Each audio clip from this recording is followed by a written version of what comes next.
Everybody like and subscribe, praise the bell icon. Story number 1. They say tornadoes sound like freight trains. That's not true.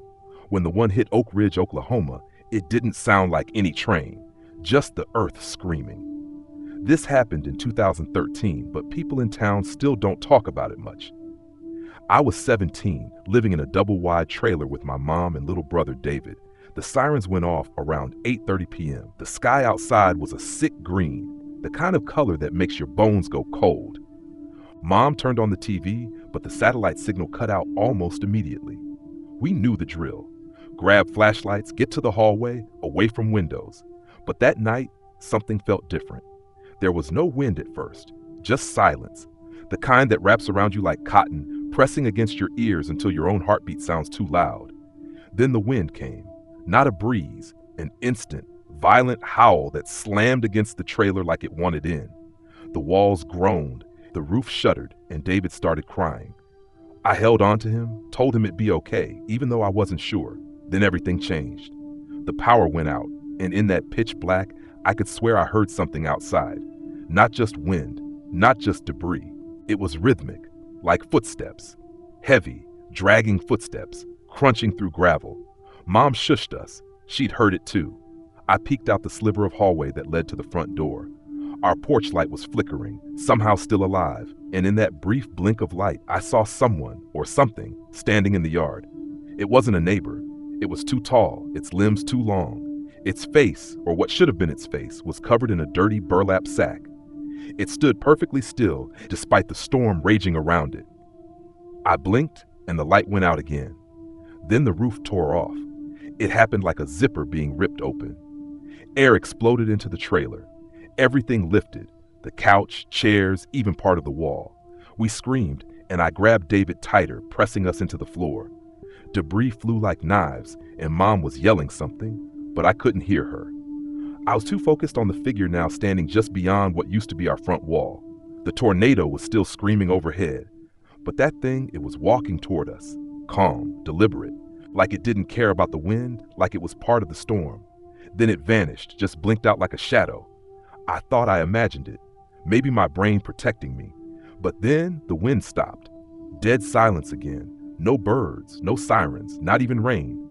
We crawled out, shell-shocked, hearts pounding. The trailer was half gone. Entire houses were flattened, trees stripped of bark.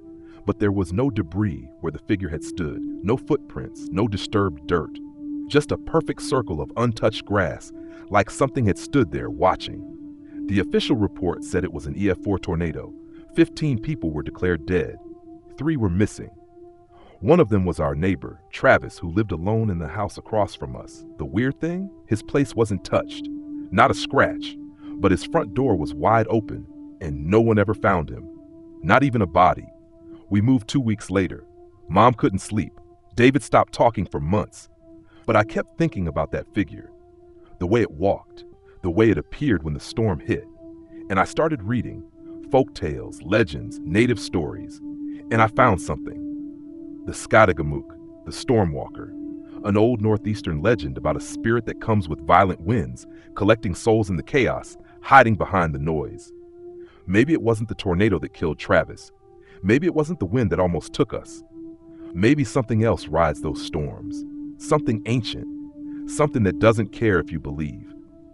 So next time you hear tornado sirens, don't just take shelter.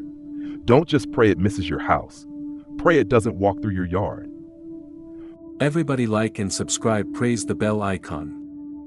Story number 2.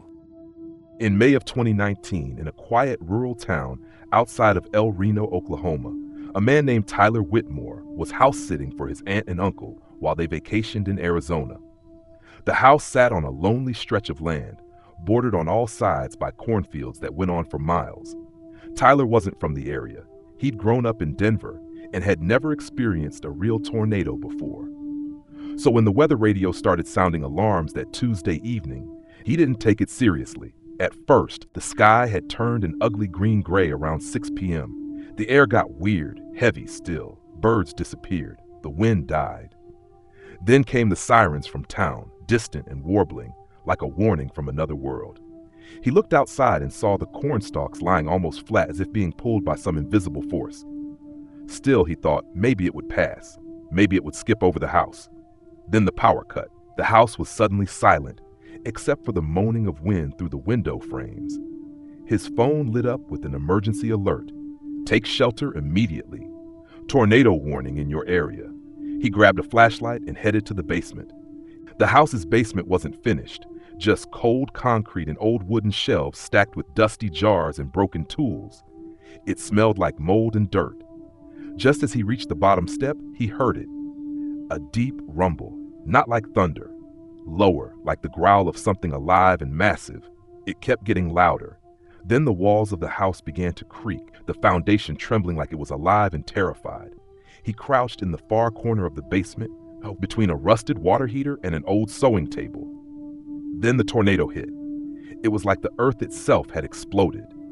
The sound was unbearable, a screaming roar that seemed to come from all directions. The walls above groaned and tore. Dust rained down from the ceiling. He could hear things being ripped apart, glass, metal, wood. Then something heavy slammed above him. The whole house groaned like it was being lifted, then twisted, and then it was lifted. There was a massive crack, and suddenly daylight streamed into the basement as the floor above was torn away. He looked up and saw the funnel, huge and black, spinning directly above the house, dragging debris and furniture and pieces of the roof up into the air. He watched, frozen, as a dresser from the master bedroom flew by like it weighed nothing. The noise was deafening. He thought he saw something else spinning up there too, something that didn't look like furniture or debris, something pale and human-shaped. And then, just as suddenly, it passed. Silence. No wind. No sirens. Just the sound of distant thunder and things dripping. Tyler climbed up what remained of the stairs. The entire house was gone. Not just damaged, gone. The kitchen, the living room, the bedrooms, all gone. The only thing left was the cement shell of the basement and the staircase leading to nowhere. He stumbled outside and looked around. What he saw was worse than anything he'd expected. Other houses along the stretch were flattened or shredded into splinters. Fields were leveled. Trees had been pulled out of the earth, roots and all. One of the neighbor's trucks was lodged vertically in the side of a grain silo.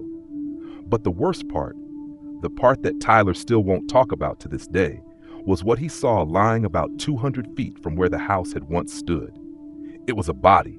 At first, he thought it was a man, maybe a neighbor, but as he approached, he realized it wasn't a man. It wasn't even fully human anymore.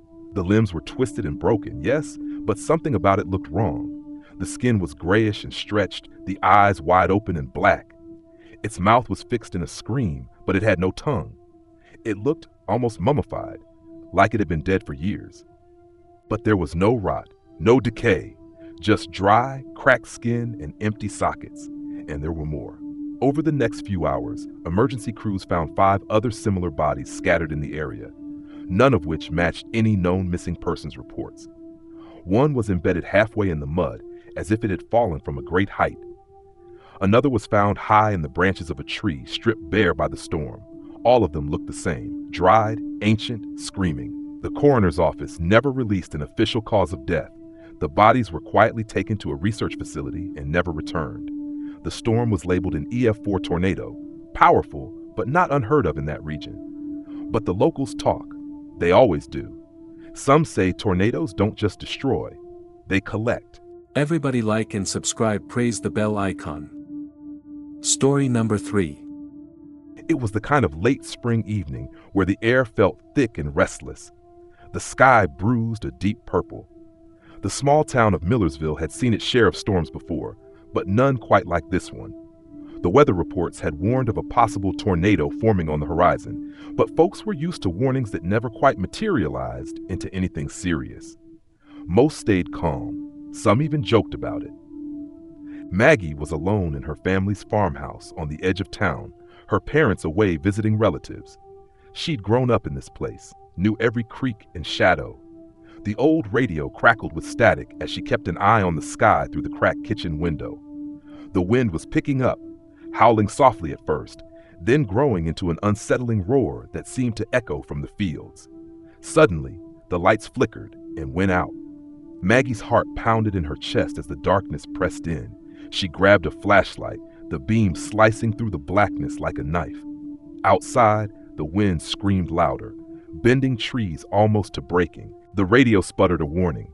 A tornado was touching down, right on the outskirts of Millersville, heading straight her way. Panic gripped her, but Maggie forced herself to stay calm. She rushed to the basement, the only safe place in the old farmhouse. The steps creaked under her feet as she descended, the roar above shaking the walls. As she closed the door behind her, a sudden shudder ran through the house.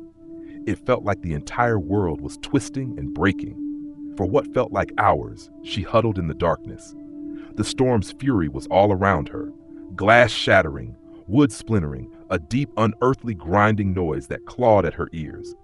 But beneath that chaos, Maggie began to notice something else. A faint tapping, rhythmic and slow, coming from the far corner of the basement.